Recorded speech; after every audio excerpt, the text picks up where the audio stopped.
இந்த வாரத்திலுமாய் கூட உடைய சமூகத்திலே நாங்கள் கூடி வந்து உடைய வேதத்தை நாங்கள் தியானிக்க தந்த கிருபைக்காக நாங்கள் ஸ்தோத்திரம் செலுத்துகிறோம்.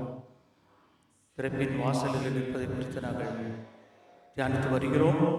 இந்த வாரத்திலும் கூட நாங்கள் அதை தொடர்ந்து தியானிக்கின்ற வேளையிலே அதனுடைய அவசியத்தை எங்களுக்கு கர்த்தாவே இது உணர்த்தும்படியான அவருடைய கவனங்கள் எங்கெங்கும் சிதறாமல் உடைய வேத வசனத்தின் மேலே இருக்கத்தக்கதாய் கிருபை செய்ய உடைய வேத வசனம் வரும் பொழுது இதை நாங்கள் சரியாக விளங்கிக் கொள்ள பரிசுத்த ஆவியானவர் எங்களுக்கு கிருபை செய்யும்படியாக இயேசு மூலமாய் பிதாவே. போன மாசத்துல நம்ம கடைசியா விட்டது என்னன்னா, தேவன் கிருபை உள்ளவராக இருக்கிறார், தேவன் இரக்கம் உள்ளவராக இருக்கிறார், அவர் இறங்கிக் கொண்டே மன்னித்துக் கொண்டே இருப்பார் என்றால் அவருடைய நீதிக்கு என்னவாயிற்று என்கிற கேள்வி எழும் என்று பார்த்தோம். Last month we have meditated lastly, if he is keep forgiving with full of grace and mercy, what will be his nature about his righteousness? ஒரு பாவத்திற்கு தண்டனை கொடுத்து கொண்டே இருப்பார் என்றால் அவருடைய கிருபையின் குணத்திற்கு மன்னிக்கிற குணத்திற்கு என்னவாயிற்று என்கிற கேள்வி. If he keeps forgiving whatever we are doing, then there will be a question about his loving nature. கடைசியாக நம்ம பார்த்தது, ஒருவன் பாவம் செய்து கொண்டே இருப்பான் என்றால் இயேசு கிறிஸ்து அவனுக்காக பரிந்து பேசிக்கொண்டே இருக்கிறார். அப்படி என்றால் நாம் பாவம் செய்ய செய்ய செய்ய செய்ய தேவன் மன்னித்துக் கொண்டே இருப்பாரா என்கின்ற ஒரு பெரிய ஒரு கேள்வி நம்ம பார்த்தோம்.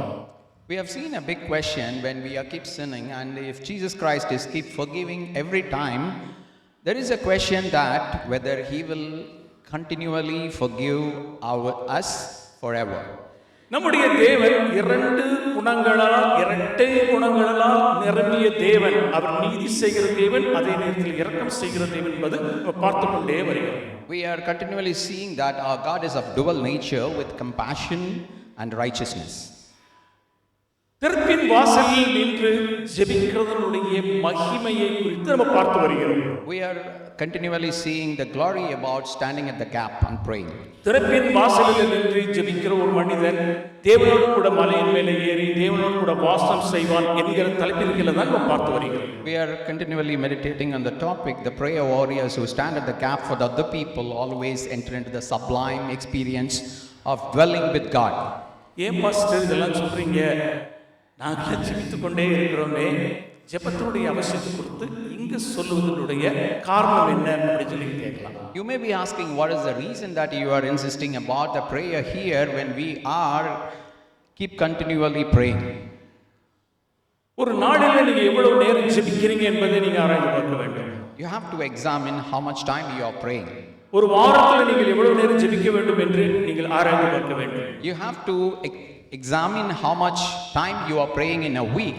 உங்களுடைய ஜெபம் எவ்வளவு ஒரு விலையேற பெற்றது என்பதை தான் இங்கு நான் மறுபடியும் சுட்டி காண்பிக்க விரும்புகிறேன். I want to show the importance or significance of your prayer here. பாருங்க, தேவனுடைய நீதியின் குணத்திற்கும் இரக்கத்தின் குணத்திற்கும் இன்னும் ஒரு எடுத்துக்காட்டை நான் சொல்ல விரும்புகிறேன். I want to show another example for the nature of compassion and the righteousness of God. சகரியா 3:1-3 வரைக்கும் நான் வாசிக்கிறேன். I will read from Zechariah chapter 3 verses 1 to 3. சகரியா 3:1-3. தேவன் பிரதான ஆசாரியனாகிய யோசுவாவை சகரியாவாகி எனக்கு காண்பித்தார். அவன் கர்த்தருடைய தூதருக்கு முன்பாக நின்றான். Then he showed me Joshua the high priest standing before the angel of the Lord.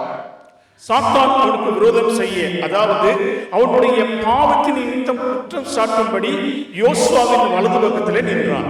Satan was standing at his right side to accuse him about his sin.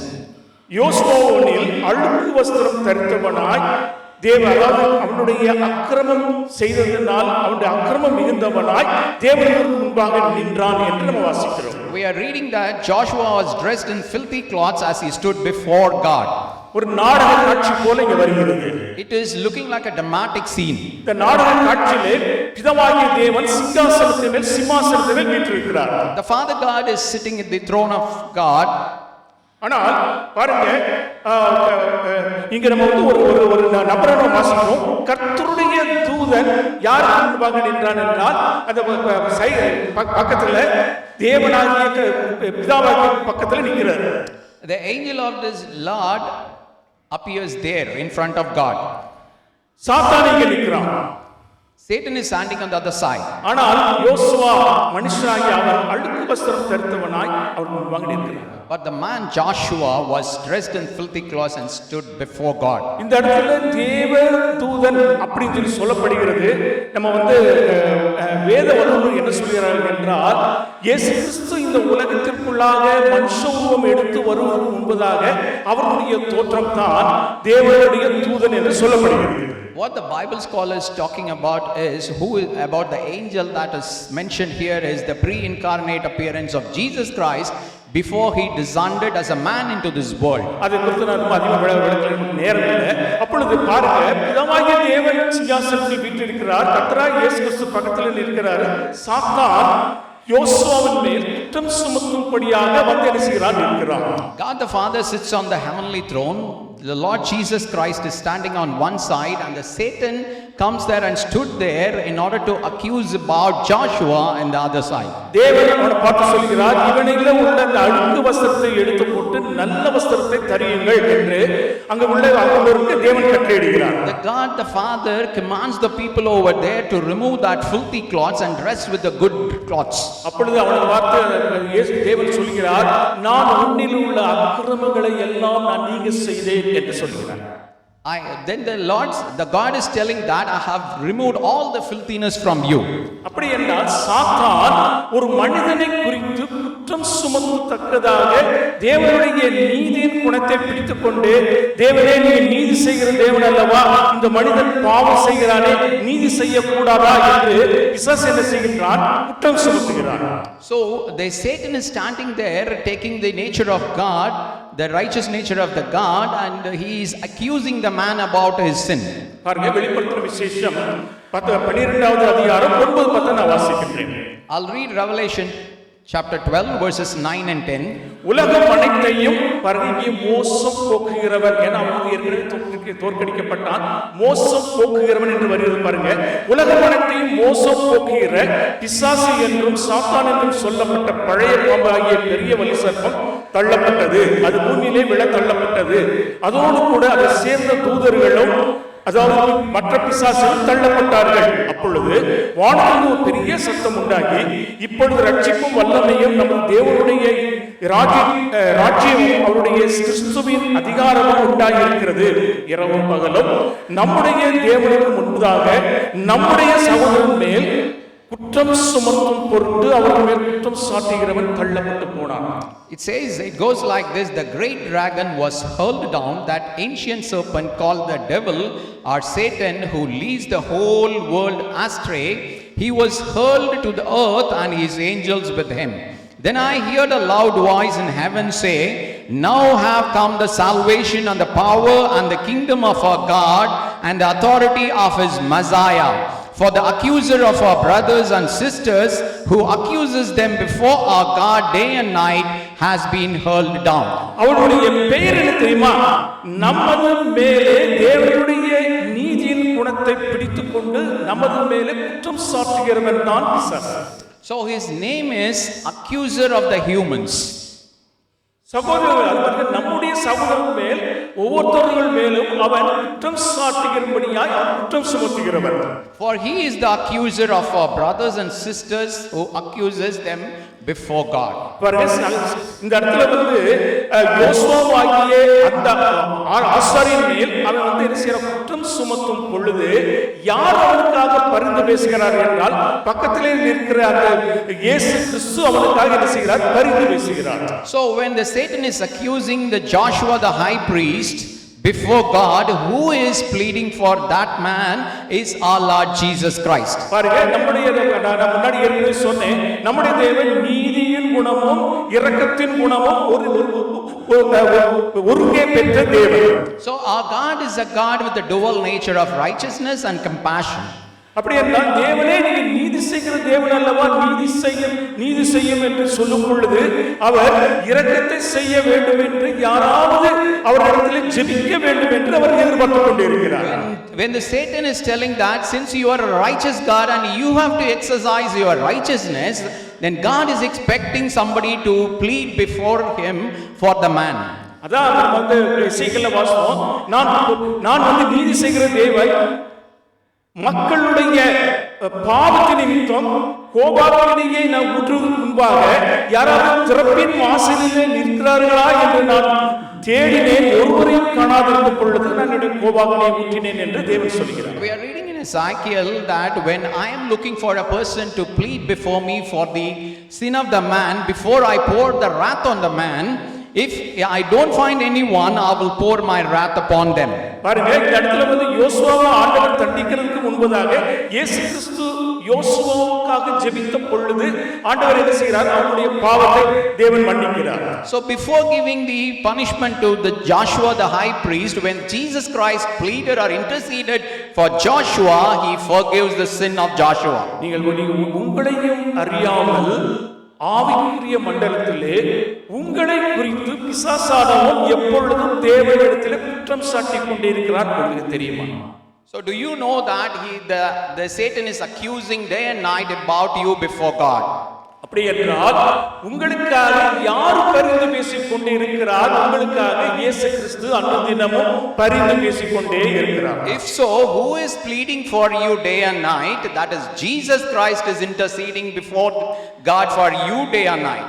நாம் வந்து திறப்பின் வாசலிலே நிற்கும் பொழுது நம்ம வந்து 4 தலைப்புல பார்த்தா, ஒரு தலைப்பு இயேசு கிறிஸ்துவோடும் பரிசுத்த ஆவியானவரோடும் கூட சேர்ந்து கூட்டு ஜெபமாக நாம் தேவனிடத்தில் என்ன செய்கிறோம், நாம் ஜெபிக்கிறோம். So one title we have seen under the standing at the gap prayer is when we are standing in the gap, we are pleading along with Jesus Christ for others. நாம் திறப்பின் வாசலிலே நின்று மற்ற மனுஷருக்காகவும் நமக்காகவும் நம்முடைய குடும்பத்திற்காகவும் நாம் பரிந்து பேசி திறப்பின் வாசலிலே நிற்க வேண்டும் என்று தேவன் என்ன செய்கிறார், ஒவ்வொருவரையும் எதிர்பார்க்கிறார். So God is expecting each one of us to stand at the gap and pray for our own self, our family and others. பாருங்க, அது பிசாசு மட்டும் நம்ம மேல குற்றம் சாட்டவில்லை, இன்னொருத்தரும் குற்றம் சாட்டுறாங்க. அதை நம்ம வாசிக்கிறேன் பாருங்க. I will read one more thing. Not only Satan accuses about us, some other person is also accusing about us. Is நீதி செய்கிற தேவனை நோக்கி தனக்கு இழைக்கப்பட்ட காயங்களுக்காக பழிக்கு பழி வாங்க வேண்டும் என்று சக மனிதர்கள் நமக்கு விரோதமாய் ஜெபித்துக் கொண்டே இருக்கிறார்கள். The fellow human beings also accuses about us before God in order to do a justice for the injustice we have committed for them. ஆதியாகமம் 4வது அதிகாரம் 9:10 இப்படி நம்ம வாசிக்கிறோம். ஆதியாகமம் 4:9-10. கர்த்தர் காயினை நோக்கி, உன் சகோதரனாகிய ஆபேல் எங்கே என்றார். அதற்கு அவன், நான் அறியேன், என் சகோதரனுக்கு நான் காவலாளியோ என்றான். அதற்கு அவர், என்ன செய்தார்? உன் சகோதரனுடைய இரத்தத்தின் சத்தம் பூமியிலிருந்து என்னை நோக்கி கூப்பிடுகிறது. So in Genesis 4:9-10, it goes like this. Then the Lord said to Cain, where's your brother Abel? I don't know, he replied. Am I my brother's keeper? Then Lord said, what have you done? Listen, your brother's blood cries out to me from the ground. நீதி செய்கிற தேவனை நோக்கி ஆபேல் நீதி செய்கிற தேவனை நோக்கி அவன் ஜெபிக்கிறான். ஆண்டவரே, என்னுடைய சகோதரன் என்னை கொன்று விட்டான், அவனுக்கு நீங்க பழிக்கு பழி வாங்க வேண்டும் என்று அவனுடைய இரத்தம் என்ன செய்கிறது, தேவனை நோக்கி ஜெபிக்கிறது. So Abel is pleading before the righteous God, you have to do justice for my brother who has killed me. நம்முடைய தேவனுக்கு இன்னொரு பேர் உண்டு தெரியுமா? You know, our God is having another name. சங்கீதம் 54:5 பார்க்கும், நீதியை சரிக்கட்டுகிற தேவன் என்று வாசிக்கிறோம்.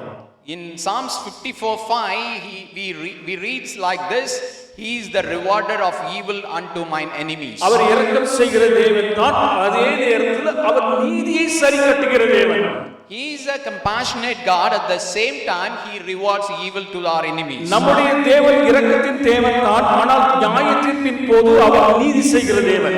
He is a compassionate God, but he is the one who exercises righteousness during the judgment. வெள்ளை சிங்காசனத்திலே உட்கார்ந்து இருக்கிற தேவன் இரக்கம் பாராட்டுகிற தேவன் அல்ல, அவர் நீதி செய்கிற தேவன்.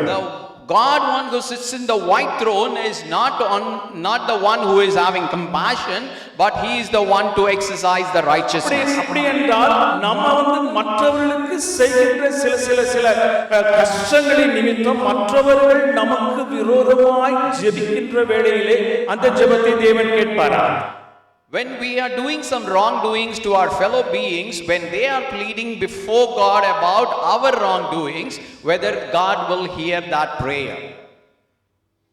உங்களுடைய நீங்க யோசித்து பார்க்க வேண்டும் என்று நான் விரும்புகிறேன். I want you to think about this. சாத்தான் மட்டும் நம்முடைய குற்றத்தை என்ன செய்கிறது கிடையாது, தேவனிடத்தில் குற்றம் சாட்டுகிறது இல்லை. சாத்தான் மாத்திரமல்ல. Not only Satan accuses us about before God. இன்னைக்கு நம்ம ஏதோ ஒரு ஆபீஸ்ல தப்பு பண்ணிட்டோம், அவன் ஒருத்தர் என்ன செஞ்சிட்டோம், தவறுதலாக அவரை வேலையை விட்டு நீக்கிட்டோம்னு வச்சுக்கிறீங்களேன். We have committed some mistake in our office. By mistake we have removed one of the person from his job. அவன் போய் என்ன செய்யறேன்னு சொல்லிக்கிறான், ஆண்டவரே நான் ஒன்றும் செய்யல, இந்த மேனேஜர் என்னை விட்டு வேலையை வச்சுட்டாங்க, அவனுக்கு நீங்க என்ன செய்யணும், நீதி சரி கட்டணும், உங்களுடைய நியாயத்தை செய்யன்னு சொல்லி அவன் ஜெபிச்சானா ஆண்டவர் என்ன செய்வார்? If that person is going before God and pleading before him that I have not done any mistake, you have to do justice for the person who has removed me from the job, what God will do for him? அப்படி என்றால் நமக்கு விரோதமாக இரண்டு விதமான ஜெப குற்றச்சாட்டுகள் எல்லா மனுஷனுக்கு விரோதமாக நடந்து கொண்டே இருக்கிறது. So therefore there are two kinds of accusation is happening before God about us. நான் ஒரு சின்ன கேள்வி கேட்கிறேன், அப்படி ஜெபிக்கலாமா? Can we pray like that? பழி வாங்க ஆண்டவரை ஜெபிக்கலாமா? Can we pray to do justice or to ஜெபிக்கலாமா? Can we pray like that? ஜெபிக்க கூடாதா? ஜெபிக்கலாமா ஜெபிக்க கூடாதா? ஜெபிக்க கூடாது. Yeah, we should not pray like that. ஏன்னா நம்ம வேதத்துல வாசிக்கின்றோம், ரோமர் 12:19 பிரியமானவர்களை பழி வாங்குதல் எனக்குரியது, நானே பதில் செய்வேன், நானே நீதி செய்வேன் என்று கர்த்தர் சொல்லுகிறார் எழுதியிருக்கிறபடி நீங்கள் பழி வாங்கும்படி ஜெபிக்காதீர்கள். Amen. It is written in Romans 12:19 like this, dearly beloved, avenge not yourself, but rather give place unto wrath, for it is written, vengeance is mine, I will repay, saith the Lord. பழி வாங்குதல் எனக்குரியது, அதனால நீங்க பழி வாங்குற அந்த ஒரு பார்ட்டை என்கிட்ட விட்டு விடுங்க சொல்லி ஆண்டவர் சொல்றாரு. So the Lord is telling that vengeance is mine, so give place for wrath. சரி, இப்ப நீங்க ஒருத்தரை நீங்க என்ன செஞ்சீங்க, தவறுதலா அவர் என்ன செஞ்சீங்க, நீங்க என்ன செஞ்சீங்க, அவரை வேலையை விட்டு எடுத்துட்டீங்க. By mistake you have removed someone from his job. அது பாவமா இல்லையா? Whether it is a sin or not. அது பாவமா இல்லையா? Whether it is a sin or not. அது பாவம். It is a sin. தெரியாம செஞ்சிட்டோம். By mistake we have done it. அப்படி என்றால் அந்த மனிதன் அந்த ஒரு குற்றத்தை வைத்துக்கொண்டு நீதி செய்கிற தேவனிடத்திலே அவன் என்ன செய்கிறான், அவன் ஜெபிக்கும் பொழுது அதற்கு மாறாக நம்ம ஜெபிக்காவிட்டால் என்ன செய்யும்? So when he is pleading before God for that wrongdoing, and if you are not praying, what will happen for you? சாபம் துலதோ இருக்குதா? Do you know whether the curse is in this world? சில குடும்பங்கள் சபிக்கப்பட்ட குடும்பங்களாக சாபத்தை சுமந்து அலைகிறார்கள். அதற்கு காரணம் என்ன? We are seeing some families are carrying curses. What is the reason for that? தேவன் இயேசு கிறிஸ்து எல்லா சாபத்தையும் சிலுவையில் முறித்து விட்டார். அந்த சாபத்தை நம்ம ஜெபித்து ஆண்டவரே என்னுடைய சாபத்தை நீங்க முறித்து கொடுங்கன்னு சொல்லி கேட்காமல் இருந்தால் அந்த சாபம் தொடர்ந்து கொண்டே இருக்கும். Our Lord Jesus Christ has destroyed all the curses in the cross, but if we are not claiming that blessing, that curse will keep continuing in our life. அப்படி என்றால் நம் திறப்பின் வாசலிலே நின்று ஜெபிக்கின்ற வேளையிலே பிசாசு ஜெபிக்கிற ஜெபத்திற்கும் மற்ற மனிதர்கள் ஜெபிக்கிற ஜெபத்திற்கும் நான் செய்கிற ஆன்டி பிரேயர் அப்படின்னு சொல்லி அந்த எல்லா விதமான தேவனுடைய நீதியும் அவர் ஆண்டவரே என்னை மன்னியும் என்று நம்ம என்ன செய்கிறோம், பரிந்து பேசி தேவனிடத்திலே நம்ம கேட்கிறோம். So if we are standing in the gap and praying, that we are pleading for ourselves and for others when others are praying for our wrongdoings. சில பேர் சொல்லுவாங்க, என்னுடைய ஆஃபீஸில் ஒரு என்ன இல்லை, ஒரு ஆசீர்வாதமே இல்லை, எனக்கு வந்து சம்பள உயர்வு இல்லை, ரொம்ப நான் கஷ்டப்பட்டுட்டு இருக்கேன், எனக்காக ஜெபிங்க அப்படின்னு சொல்லி செய்வாங்க சொல்லுவாங்க. Somebody used to tell that I am suffering in my job and there is no increment or increase in salary in my life. Kindly pray for me. உங்களுக்கு விரோதமாய் பிசாசு குற்றஞ்சாட்டுகிறானா, உங்களுக்கு விரோதம் மற்ற மனிதர்கள் குற்றஞ்சாட்டி ஜெபிக்கிறார்களா என்று நீங்கள் ஆராய்ந்து பார்க்க வேண்டும். So you have to examine whether the Satan is accusing against you or the fellow beings are accusing about you. நீதி செய்கிற தேவன் சிம்மாசனத்தின் மேலே வீற்றிருக்கிற தேவனுக்கு முன்பதாக இரக்கத்தை செய்ய ஆண்டவரே சொல்லி ஜெபிக்கிறதற்காக கர்த்தர் என்ன செய்கிறார், நம்மை தேடிக் கொண்டிருக்கிறார். So the Lord is looking for us to plead before God in order to exercise compassion for you. நீ ஆண்டவரே எனக்கு விரோதமாய் ஜெபிக்கிற ஜெபங்களையும் பிசாசியனுக்கு விரோதமாய் குற்றச்சாட்டுகள் எல்லா குற்றச்சாட்டுகளையும் மன்னிங்க ஆண்டவரேன்னு சொல்லி நீங்க தேவனுடைய சமூகத்துல போய் நீங்க திறப்பின் வாசலில் உங்களுக்காக நீங்க ஜெபிக்க வேண்டும் என்று தேவன் என்ன செய்கிறார், எதிர்பார்க்கிறார். So God is expecting that you have to stand at the gap and plead for your own self before his presence. அப்படி என்றால் இந்த திறப்பின் வாசல் ஜெபம் எவ்வளவு ஒரு முக்கியமான ஜெபம் என்பதை நீங்கள் புரிந்து கொண்டீர்களா? So have you understood how much significant this prayer of standing in gap is? அப்படி என்றால் நம்ம வந்து நம்மளுடைய ஒரு நாள்ல நான் 5 நிமிஷம் தான் ஜெபிக்கிறேன் பிரதர், 10 நிமிஷம் தான் ஜெபிக்கிறேன், அவ்வளவுதான் எனக்கு நேரம் இருக்கு, மற்றபடி என் பிசினஸ், என்னுடைய ஆபீஸ், என்னுடைய எப்படி சொல்லி ஓடுறதா எனக்கு நேரம் இருக்கக்கூடிய ஒரு 5 நிமிஷம் 10 நிமிஷம் தான் ஜெபிக்கணும்னு சொல்லி நிறைய சொல்லுவீங்க. Many of you are telling that I am so much busy in my business and work and I have only 5 to 10 minutes to pray for me or my fellow beings. உங்களுடைய அந்த பிஸி ஷெட்யூல் மத்தியிலும் உங்களுக்காக, குடும்பங்களுக்காக நீங்கள் திறப்பின் வாசலில் நின்று தேவனோடு போராடி நீங்கள் ஜெபிக்கின்ற வேளையிலே தேவன் உங்களுக்கு நிச்சயமாக இறங்குவார். When you are standing at the gap and pleading before God for yourself and your family and your fellow beings, definitely God will descend and do the compassion for you. திறப்பின் வாசலில் மோசே நின்றான். அப்பதான் வந்து தேவனோடு கூட பர்வதத்தில் ஏறி மோசே நேசிக்கிறான், தேவனோடு நிற்கிறான். எத்தனை நாள் வந்து இருந்தான்? 40 நாள் தேவனுடைய சமூகத்தில் விழுந்து கிடந்தான். We have seen that Moses climbed up the hill and stood at the gap for 40 days. ஒரே ஒரு ஜெப குறிப்பு தான். ஆண்டவரே உம்முடைய இரக்கத்தின் குணத்தின் மூலமாக இந்த எங்களுடைய ஜனங்களுக்கு இறங்கும் என்று ஜெபிப்பதற்காக 40 நாள் தேவனுக்கு முன்பாக நான் விழுந்து கிடந்தேன் என்று சொல்கிறான். So Moses is telling that with only one prayer request to come and discern for the people of Israel, he was standing at the gap for 40 days and nights. ஒரு 10 நிமிஷத்துக்கு போதாதா? Will it not enough? 10 minutes for this? ஒரு 5 நிமிஷம் போதாதா? Will it not 5 minutes is enough for this? தேவனுடைய கூடாரமா இருக்கு, தேவனுடைய கூடாரத்துல போய் ஆண்டவரே இந்த ஜனங்களை மன்னிங்க ஆண்டவரே, நீங்க மன்னிக்க தயவுபடுத்துறதான மன்னிக்க ஒரு 5 நிமிஷம் ஜெபிச்சா போதும் இல்ல? So it is enough for 5 minutes to go into the tabernacle and plead before God to forgive those people. ஆனால் மோசே உணர்ந்திருந்தான், திறப்பின் வாசல் ஜெபம் என்றால் அந்த ஜெபம் அல்ல, தேவனுக்கு பக்கத்திலே தேவனுடைய மலையின் மேலே ஏறி 40 நாட்கள் விழுந்து கிடந்த ஆண்டவரே எங்களுடைய ஜனங்களை மன்னியும் என்று ஜெபிக்கிறது தான் என்ன ஜெபம்? திறப்பின் வாசல் ஜெபம். So Moses realized that this is not a 5 minutes job, but he has to stand or climb to the hill and stand at the gap for 40 days and nights for pleading for his own people. உங்களுடைய காரியங்களுக்காக நீங்கள் 5 நிமிஷம் ஜெபிக்கிறீங்க, ஒரு 10 நிமிஷம் ஜெபிக்கிறீங்க போதாது. திறப்பின் வாசல் ஜெபம் என்றால் அதற்கு மேலான ஒரு பெரிய ஜெபமாகும். So the 5 minutes or 10 minutes prayer you are doing for yourself and your family is not enough. You have to stand at the gap for pleading before God. இது வந்து மற்றவர்களுக்காக நம்ம நின்று திறப்பின் வாசலில் நின்று ஜெபிக்கிற ஜெபம் தான் நம்ம இவ்வளவு நேரம் பார்த்தோம். We have seen all the prayer that we have seen is the standing at the gap for other fellow beings.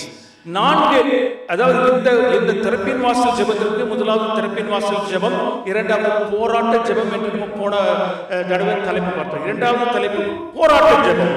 So for this prayer of standing at gap has 2 titles. One is Standing at the gap, another is the warfare prayer. பிசாசின் தந்திரங்களை நம்ம முறியடித்து நம்ம ஜெபிக்கிறோம். We are demolishing the schemes of the devil by doing a warfare prayer. பிசாசு எவ்வளவு தந்திரசாலிங்கிறத நம்ம கொஞ்சம் பார்க்க போறோம். We are going to see how much tricky that devil is. பாருங்க, எதற்காகலாம் நம்ம ஜெபிக்க வேண்டும்? For what we have to pray. அநேகர் நம்ம கேம்ப் ஊழியம் செய்றோம், நம்ம பக்கத்துல சுவிசேஷம் சொல்றோம். சுவிசேஷம் சொல்வதற்கு, கேம்ப் ஊழியம் பண்ணுவதற்கு, ஒரு மிஷனரியாக போவதற்கு எப்படி ஜெபிக்க வேண்டும் என்று சில காரியங்களை பவுல் சொல்றார் பாருங்க. Paul is telling him something about how to do a mission prayer or going to a camp ministry or doing a gospel ministry. இந்த இடத்துல வேண்டுதல், எனக்காக வேண்டுதல் செய்யுங்கள், வேண்டிக் கொள்ளுங்கள் என்று சொல்றதெல்லாம் திறப்பின் வாசல் ஜெபத்தை தான் அவர் கொடுக்கிறார். When he is telling to plead for him, he is talking about the prayer by standing at the gap. பிசாசின் தந்திரங்களோடு இருக்க ஜெபம் பாருங்க, மத்தேயு 9:38 இப்படி சொல்லப்படுகிறது, அருளுக்கு எஜமான் தமது அருளுக்கு வேலை ஆட்களை அனுப்பும்படி வேண்டிக் கொள்ளுங்கள். So in Matthew 9:38 the scripture tells like this, ask the Lord of the harvest therefore to send out workers into his harvest field. யார் சொன்னது? இயேசு கிறிஸ்துவே சொன்னார். Jesus Christ himself is telling this. இயேசு கிறிஸ்து மனிதர்கள் சீஷரை பார்த்து சொல்றாரு, நீங்க பிதாவிடத்தில் வேண்டிக் கொள்ளுங்கள் என்று இயேசு கிறிஸ்து சொல்றாரு. Jesus Christ is advising to his disciples to do this. பாருங்க, அருளுக்கு எஜமான் தமது அருளுக்கு வேலையாட்களை அனுப்பும்படி வேண்டிக் கொள்ளுங்கள். He is telling us the Lord of the harvest to send out workers into his harvest field. பிசாசுடைய ஒரு முதலாவது தந்திரம் என்ன தெரியுமா? ஊழியர்கள் எழும்ப விடாதபடிக்கு தடை செய்கிறதுதான் பிசாசுடைய முதல் தந்திரம். The first trick of the devil is that he will make sure that there is no interest in serving the Lord for his ministers. இன்னைக்கு நான் கேம்ப் மினிஸ்ட்ரிக்கு நான் கிளம்புறேன். Today I am going for a camp ministry. இன்னைக்கு போலாமா அடுத்த வாரம் போலாமாங்கிற சின்ன ஒரு கலக்கம் நமக்குள்ள இருக்கு. There will be an indecisiveness whether I can go today or I can go the next week. சரி, நம்ம சக ஊழியர்கிட்ட கூட வர ஒருத்தர் கேட்கலாம், இன்னைக்கு வர முடியுமா அப்படின்னு சொல்லி கேட்கலாம் சொல்லி அவருக்கு லோக்கலி ஃபோன் பண்ணுவீங்க. When I am making a phone call to my fellow brother who is coming along with me for the camp ministry, எப்படி கேட்பீங்கன்னா, இன்னைக்கு போலாமா வேண்டாமா அப்படின்னு கேட்பீங்க. whether we can go today or not, in that tone you will ask him.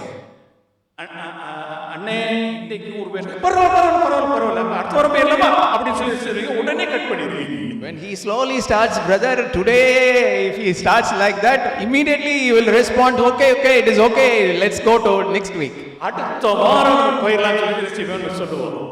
Definitely next week we will go, we will commit. பிசாசுடைய தந்திரத்துல ஒண்ணு என்ன தெரியுமா? ஊழியர்கள் ஊழியம் செய்வதற்கு எழும்ப விடாதபடிக்கு தடை செய்கிறது பிசாசுடைய முதல் தந்திரம். The first trick of the devil is to make that there is no interest in the ministry for the ministers.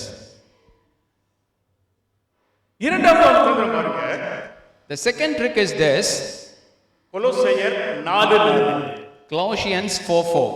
கொலோசியர் 4:4 திருவசனம் சொல்லும்படியான, அதாவது ரட்சிப்பின் வசனம் ஜனங்களுக்குள்ளே பட்டணங்களுக்குள்ளே நாடுகளுக்குள்ளே செல்லும்படியான வாசலை தேவன் திறக்கும்படியாய் எங்களுக்காக வேண்டிக் கொள்ளுங்கள். So Paul is telling, and pray for us too, that God may open a door for our message, that the word of salvation may go forth among the people, cities and the nations. இப்பொழுது ஊழியர்கள் Now the servants are ready for the ministry. முதலாவது ஊழியர்கள் தடை செய்ய ஊழியர்கள் ready ஆயிட்டாங்க. Now the ministers are ready for the ministry. இரண்டாவது தந்திரம் என்ன தெரியுமா? வாசலை அடைத்து போடுகிறான். The second trick is to lock the door. இன்னைக்கு சைக்கிள்ஸ் எடுத்துக்கிட்டு நாங்கள் அந்த நாட்களில் கிராமமா நாங்க போவோம். We used to take the cycles and go for ministry in the villages. ஊழியர்கள் நாங்கெல்லாம் அந்த நாட்களில் வேகமான போர்ஸ் அந்த நாட்களில் எந்த தடையும் கிடையாது. In those days there was no obstacles when we were going in those days. பாருங்க, ஒரு இடத்துல நான் பார்த்தேன், அதுல ஃப்ளக்ஸ் போர்டு எழுதி போட்டிருக்காங்க, இங்கு கிறிஸ்தவர்கள் அல்லாத கிறிஸ்தவ ஊழியர்கள் இந்த கிராமத்திலே நுழைவதற்கு அவருக்கு அனுமதி இல்லை. So we have seen in one village there is no permission for the Christian ministers to enter this village. அப்படி மீறி வருபவர்கள் அடிக்கப்படுவார்கள். If anyone comes inside the village, they will be beaten. ஊழியர்கள் Though the ministers are ready for the ministry, ஆனால் அங்கு வாசலோ பூட்டப்பட்டிருக்கிறது. but the door was locked there. இந்த இடத்துல பவுல் என்ன எழுதுறாரு? எல்லா தேவன் தான் செய்றார் பாருங்க.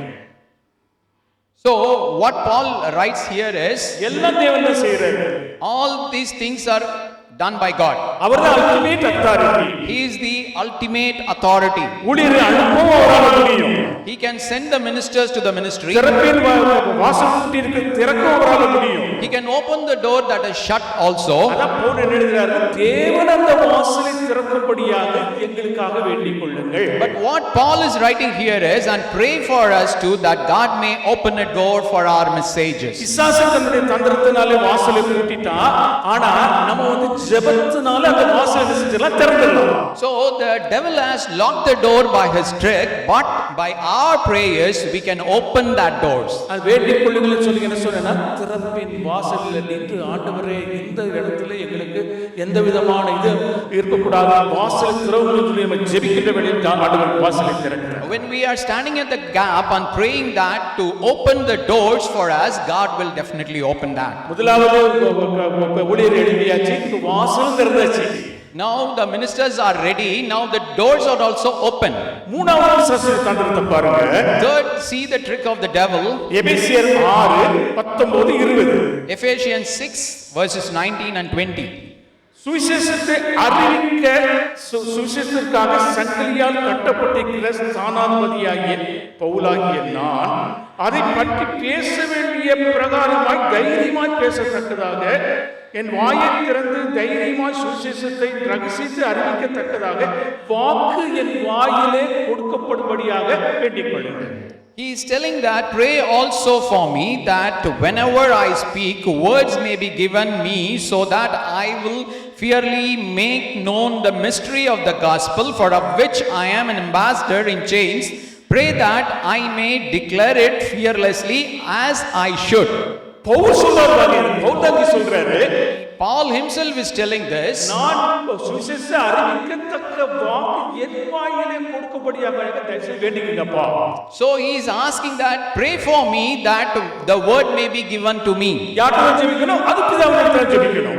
So we have to whom we have to pray? We have to pray to our God the Father. அப்ப பிதாவிடம் ஜெபித்தா நல்ல அவங்க வந்து பேச வேண்டிய வார்த்தை பிதா கொடுத்துறாரு. So when we are asking the Father God, he is immediately giving the word that has to be spoken. நீங்க சில சமயம் போய் நீங்க வந்து அந்த ஸ்பாட்ல போய் நிக்கிற சமயத்துல என்ன பேசணும்னு தெரியாது. When we are standing in that specific spot, we will not be able to know what we have to speak there. எங்க ஆரம்பிக்கணும் எங்க முடிக்கணும்னு நமக்கு தெரியாது. We will not be knowing that where to start and where to finish.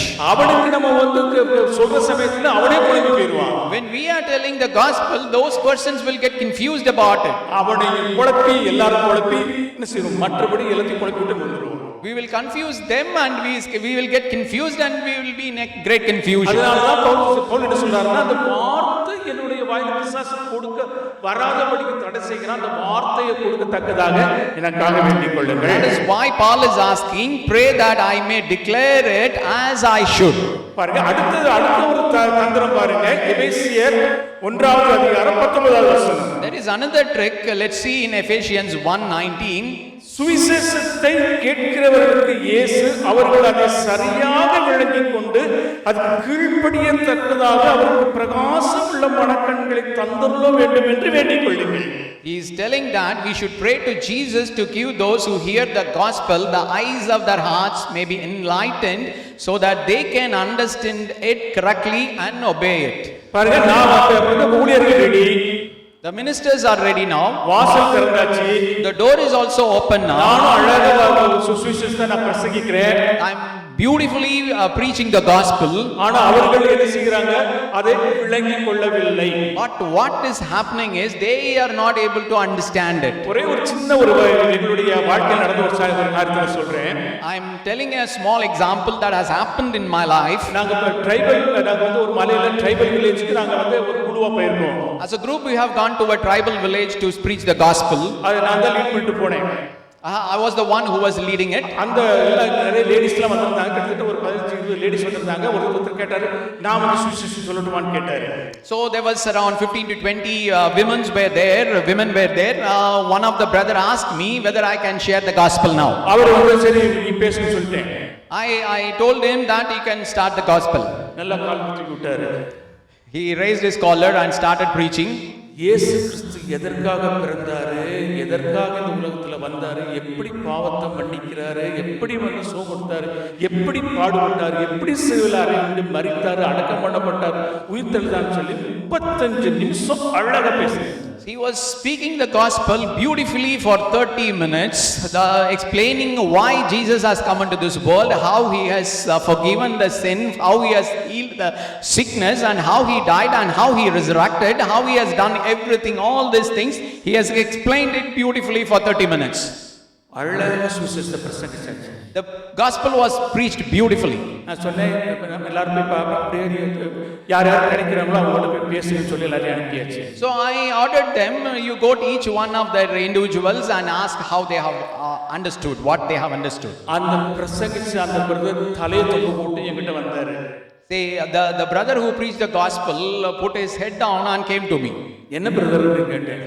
I asked him what has happened. ஒன்னும் விளங்கலன்னு சொல்றாங்க brother. He was responding to me that all the people are telling that they have not understood anything. 35 நிமிஷம் பிரசங்கிச்சாரு. 35 minutes he has preached. நான் போய் கேட்டேன் அந்த லேடிஸ்ட்ட, உங்களுக்கு விளங்குச்சான்னு கேட்டேன். I have gone to those ladies and asked whether you have understood it. அவங்க வந்து tribal நமக்குலாம் விளங்காது. They responded that they didn't understand. இயேசுனா யாருக்கு தெரியுமா? I asked them, do you know who is Jesus? அது உங்களுக்கு தான் தெரியும். They responded that you only know that. இயேசுனா யாருக்கு தெரியாதா? Do you know who is Jesus is? தெரியாது அப்படினாங்க. We don't know about him.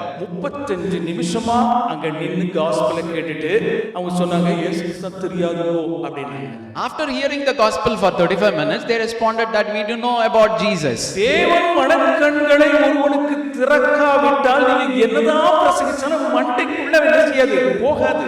If God is opening or enlightening their hearts, so whatever you are preaching, it will not go inside their mind or heart. நீங்க பிரசங்கிக்கிறதுக்கு முன்னாடி திறப்பின் வாசலில் போராடி ஆண்டவரே அவருடைய மனக்கண்களை நீங்க திறங்கன்னு சொல்லி ஜெபிச்சுட்டு போகட்டா அவன் என்னதான் பிரசங்கிச்சாலும் அவனுக்கு ஒண்ணு போகாது. If you are not standing at the gap before going into the ministry, if whatever you are preaching, it will not go into his mind and he will not be able to understand anything from your message. சரி, இப்போ ஊழியர் ready. So now the minister is ready. வந்து திறப்பி வாசல் திறந்திருக்கு. All the doors are open. என் வாயில நல்ல வார்த்தைகள் ஆண்டவர் கொடுக்கிறாரு. God has given me beautifully the gospel in my mouth. அவங்களும் நல்லா ரிசீவ் பண்றாங்க. All those people are also receiving well. அடுத்த ஒரு தந்திரத்தை சர்ச் பண்றான் பாருங்க. There is one more trick that devil is doing. 2 தெசலோனிக்கேயர் 3வது அதிகாரம் 2வது வசனம். 2 Thessalonians chapter 3 verse 2. துர்க்குணராகிய பொல்லாத மனுஷர் கைகளிலிருந்து நாங்கள் விடுவிக்கும்படியாக எங்களுக்காக வேண்டிக் கொள்ளுங்கள். Here he is telling that and pray that we may be delivered from the wicked and evil people. பிசாசு வேத வசனத்தை அறிவிக்க விடாதபடிக்கு ஊழியர்களை என்ன செய்வான், அவன் தடை செய்து கொண்டு ஊழியர்களுக்கு என்ன செய்வான், த்ரெட்டன் கொடுத்துட்டே இருப்பான். So the devil is stopping the ministers and threatening them. எங்களுடைய ஒரு மிஷனரி ஒருத்தர் இருந்தாரு. இங்க வந்து அவர் சுவிசேஷ அறிவிக்கும் பொழுது இங்க வந்து அந்த சுவிசேஷ எதிர்ப்பாளர் வருவாங்க, அடுத்த கிராமத்துக்கு போயிடுவார். அப்படியாக கிட்டத்தட்ட 10 வருஷங்கள் அவரை விரட்டி பார்த்தாங்க, அவர் பிடிக்கவே முடியல. So there was a missionary with us. When he is going to preach the gospel in one village, the opponents will come there and he will move it to the other village.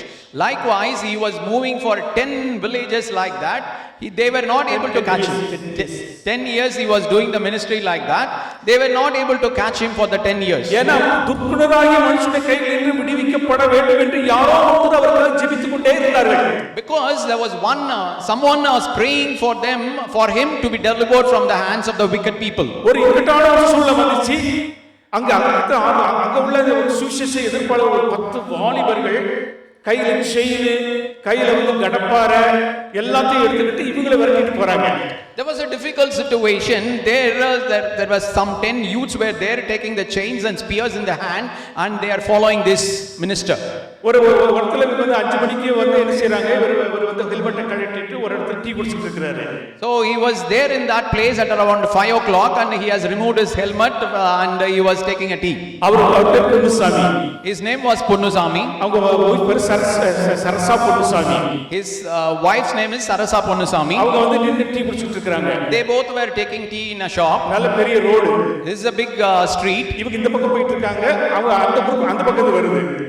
This people are going in this direction and the group is coming from the opposite direction. இவங்க வந்து tea குடிச்சிட்டு இருக்காங்க, அதுக்கு நேர எதிரா வந்து அந்த group வந்து அங்க உள்ளவங்க கேக்குது, பொன்னுசாமி சரசா சொல்லி ஒருத்தங்க போனாங்களே அவங்க வந்து எங்க இருக்கறாங்கன்னு கேக்குறாங்க. So these people were having the tea in a shop, and just opposite to that tea shop, that mob is coming and asking about these ministers. அவங்க உள்ளவங்க சொல்றாங்க, காலையில இந்த பக்கம் போனாங்க, இப்போ அவங்க வர நேரம் தான், நீங்க நேரா போனீங்கன்னா பிடிச்சிடலாம் அப்படின்னு சொல்றாங்க. They are responding that this morning they have gone this direction, this is the time they will be back, so if you go in this direction you will be able to find them.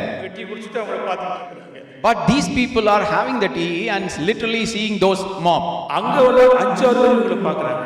On those 5 people among the mob is also seeing these ministers. ஆனா கர்த்தர் ஒரு பெரிய barrier உண்டு பண்ணி இவர்கள்தான் என்று அவர்கள் வந்து அடையாளம் கண்டுபிடிக்காதபடிக்கு ஒரு பெரிய பேரியர் போட்டார். But God has put a big barrier that they could not able to understand these ministers. இவங்களை பார்த்துட்டு மறுபடியும் அவங்க என்ன செய்றாங்க, பைக்கில் அவங்க கிளம்பி போயிடுறாங்க. They are literally seeing them, and without understanding about them they are moving away. அப்படி என்றால் அவங்க அந்த டீ கடைக்காரர் சொல்றது, உங்களை தான் தேடி போறாங்க அப்படின்னு சொல்றாங்க. And the tea shop owner is telling that this mob is searching about you only. துர்க்குணராகிய பிசாசனுடைய வல்லடிகளிலிருந்து காக்கும்படியாக ஊழியர்களுக்காக நீங்கள் ஜெபித்துக் கொள்ளுங்கள். So we have to pray for the ministers to be delivered from the hands of the wicked people. உங்களுக்காக நீங்கள் உழைத்து போகும் பொழுது அப்படிப்பட்ட மனுஷனுடைய கைகளிலிருந்து விடுவிக்கத்தக்கதாக வேண்டிக் கொள்ளுங்கள். So you have to pray for yourself also to be delivered from the hands of those evil people when we are going for a ministry. நாங்கெல்லாம் வந்து எங்க வந்து இதுக்கு போகும்போது நாங்க ஜெபிப்போம். ஜெபிக்கிற சமயம் எப்படி ஜெபிப்போம்னா, கர்த்தாவே சுவிசேஷத்திற்கு விரோதமாக இருக்கிறவருடைய கண்களுக்கு எங்களை மறைத்துக் கொள்ளுங்க அப்படின்னு சொல்லி ஜெபிச்சுட்டு போவோம். So when we are going for the ministry, we will pray like this, that protect us from the eyes of the people who are opposing us. திறப்பின் வாசல் ஜெபம் அவ்வளவு ஒரு முக்கியமான ஜெபம். That much significant is the prayer by standing at the gap. இப்ப கடைசியா ஒரே ஒரு தந்திரமா வச்சிருக்கான் பாருங்க. Lastly, one trick is there. 1 தெசலோனிக்கேயர் 5வது அதிகாரம் 25வது வசனம். 1 Thessalonians 5:25. சகோதரரே, ஊழியக்காரருடைய பரிசுத்த வாழ்க்கைக்காக ஜெபித்துக் கொள்ளுங்கள். Brothers and sisters, pray for the holy life of the ministers. கடைசி வரைக்கும் ஆண்டவரை பாதுகாத்து வச்சுக்கங்களேன். Till the end, the God is protecting them. பிசாசுக்கு இருக்கிற ஒரே ஒரு தந்திரம், விடப்பட்ட ஒரு தந்திரம் என்ன தெரியுமா? The left out trick that is there with the devil is ஊழியக்காரர்களை பாவத்துக்குள்ள தள்ளி விட்டுறது. to push the ministers into the sin. எத்தனை ஊழியர்கள் தங்களுடைய பரிசுத்தத்தை இழந்ததனால தங்களுடைய ஊழியத்தையே இழந்து நிற்கிறார்கள். How many ministers have lost their ministry because they lost their holiness in their life? கடைசியா பிசாசு எடுக்கிற ஒரு தந்திரம் இது தெரியுமா? உங்களை வந்து பாவத்திற்குள்ளாக தள்ளிவிடுகிறது. The last trick of the devil is to push you into the sin. இவர்களுக்காக ஜெபிக்க வேண்டும் என்று திறப்பின் வாசலில் நின்று ஜெபிக்க வேண்டும் என்று கர்த்தர் எதிர்பார்க்கிறார். The Lord is expecting you and me to stand in the gap for those ministers. நம்ம வந்து இதோட வந்து முடிக்கிறோம். நான் வந்து ஒரு காரியத்தை சொல்லி நான் முடிக்கலாம்னு சொல்லிட்டு இருக்கேன். So we are finishing the message with this. I want to tell something and finish this message. திறப்பின் வாசலில் நின்று ஜெபிக்கின்ற வேளையில் என் குடும்பத்திற்காக நான் ஜெபிக்கலாமா? When I am standing at the gap, whether I can pray for my own family, உங்கள் குடும்பத்திற்காக நீங்கள் திறப்பின் வாசலில் நின்று ஜெபிக்கலாம். you can stand at the gap for your own family. பாருங்க, ஆபிரகாம் 50 நீதிமான் இருக்காங்க, அனுப்பிக்கலாம் ஆண்டவரே, 45 40 30 20 சொல்லி அப்படியாக திறப்பின் வாசலில் நின்று லோத்துக்காக அவன் ஜெபித்தான். So we are seeing that Abraham stood at the gap for Lot to protect the city from 45 people, then 30 people, and till 10 people he was pleading before God. நீதி செய்கிற தேவன் அந்த பட்டணத்துக்கு ஆபிரகாம் ஜெபித்தபடி எல்லாம் நீதி செய்தார். So the righteous God did the justice for the city as Abraham was pleading before him. ஆனால் ஒண்ணே ஒரு காரியம் எழுதியிருக்கு பாருங்க. So one thing is written there. தேவன் அந்த சோதோம் கோமோரா சமபூமி பட்டணங்களை அழிக்கும்போது தேவன் ஆபிரகாமை நினைத்து லோத் குடியிருந்த பட்டணங்களை தாம் கவிழ்த்து போடுகையில் லோத்தை அந்த அழிவினின்று தப்ப விட்டு விட்டார். It says in Genesis 19:29, and came to pass when God destroyed the cities of the plain, that God remembered Abraham and sent Lot out of the midst of the overthrow, when he overthrew the cities in which Lot had dwelt. உங்களுடைய குடும்பத்திற்காக குடும்ப நபருக்காக நீங்க திறப்பின் வாசலில் நின்று ஜெபிக்கின்ற வேளையிலே தேவன் நீதி செய்கையில் உங்களுடைய குடும்பத்தாராய் அவர்களை ஆண்டவருக்கு செய்கிறார், தப்பு விட்டு விட்டுறார். When you are standing in at the gap and praying for your relatives or your own family members, when he is exercising the righteousness, he will make your family members escape that. இந்த மெசேஜில் இருந்து திறப்பின் வாசல் ஜெபம் எவ்வளவு முக்கியம் என்பதை நீங்கள் விளங்கிக் கொண்டீர்களா? Do you understand how much significant the prayer by standing at the gap? எனக்காக நான் திறப்பின் வாசலில் நின்று ஜெபிக்கலாமா? Whether I can pray for my own self by standing at the gap. நான் ஒரு சில வியாதிகளால கஷ்டப்படுறேன், என்னுடைய வியாதிக்காக எனக்கு நான் திறப்பின் வாசலில் நின்று ஜெபிக்கலாமா? Since I am suffering from some sicknesses, whether I'll be able to stand at the gap for my own self. ஜெபிக்கலாமா? It is possible. யார் ஜெபித்தார்? பவுல் தன்னுடைய கண்ணு கூடாக பிறகு 3 நாள் அவன் அப்பம் புசியாமல் தண்ணீர் குடியாமல், ஆண்டவரே எனக்கு மறுபடியும் நான் பார்க்கத்தக்கதாக என்னுடைய கண்களை திறந்தருளும் என்று அவன் என்ன செய்கிறான்? தேவனிடத்தில் ஜெபித்துக் கொண்டிருக்கிறான். Paul was pleading before God for 3 days when he was blind for 3 days and he was not eating and drinking. He was pleading for his own self. அப்ப தேவன் என்ன சொல்றாரு பாருங்க, இயேசு என்ன சொல்றாரு? அனனியா கிட்ட, அனனியாவே எழுந்து நேர்த்திரு எனப்பட்ட தெருவுக்கு போய் யூதா வீட்டில் உள்ள தர்சு பட்டணத்தாகிய சவுல் என்னும் பேருள்ள ஒருவனை தேடு, அவன் இப்பொழுது ஜெபித்துக் கொண்டிருக்கிறான் என்று சொல்கிறார். And Jesus was telling that therefore he's telling that Paul is praying for me, that he is seeing a vision that the person Ananias is coming and keeping his hand and he is getting vision. தேவன் அழகா இயேசு அழகா சொல்றாரு, அவன் என்னிடத்தில் இப்பொழுது பார்வைக்காக ஜெபித்துக் கொண்டிருக்கிறான் என்று சொல்கிறார். Jesus is beautifully telling that now he is praying for his sight before me. உங்களுக்காக, உங்களுடைய வியாதிக்காக நிச்சயமாக நீங்கள் ஜெபித்தால், திறப்பின் வாசலில் நின்று ஜெபித்தால் உங்களுடைய ஜெபத்தை ஆண்டவர் கேட்பார். So if you are standing at the gap for your own self, definitely the Lord will listen to your prayer. நான் ஜெபிச்சுட்டு தான் இருக்கேன் பிரதர், ஆனா எனக்கு வியாதி சுகமாக மாட்டேங்குது சொல்றீங்க. You may be telling that I am keep continuing praying but I am not getting the. ஜெபிக்கிறீங்க, You are praying. திறப்பின் வாசலில் நின்று ஜெபிக்கிறீர்களா? Whether you are standing at the gap and praying. திறப்பின் வாசலில் நின்று ஜெபிக்கிறது என்றால் 3 நாட்கள் அப்பம் புசியாமலும் தண்ணீர் குடியாமலும் அந்த ஒரு காரியத்திற்காக 3 நாட்கள் பவுல் தனக்காக ஜெபித்தான். So for 3 days and night he was pleading for himself without having food and drink. இந்த வருஷத்துல நம்ம எடுத்த அந்த ஒரு தலைப்பு இதோடு கூட நம்ம செய்ய முடிக்கிறோம். We are finishing the title that we are meditating this year. உன்னதங்களிலே தேவனோடு கூட மலை மேல் ஏறி வாசம் பண்ணுகிறவன் யார் என்று ஜனவரி மாசத்துல நம்ம தியானிக்க தொடங்கணும். We have started meditating with the topic, who shall ascend into the hill of the Lord and dwell with him on high. முதலாவது பார்த்தோம், உத்தமன் தேவனோடு கூட மலை மேல் ஏறி அவன் வாசம் செய்வான். First we have seen the upright will ascend into the hill of the Lord and dwell with him. கர்த்தரிடத்தில் பண்ணின தீர்மானத்தை நான் நிறைவேற்றுகையில் நான் உத்தமன் என்று அழைக்கப்படுகிறேன். If vow to the Lord, the one who fulfills the same is the upright. கர்த்தர்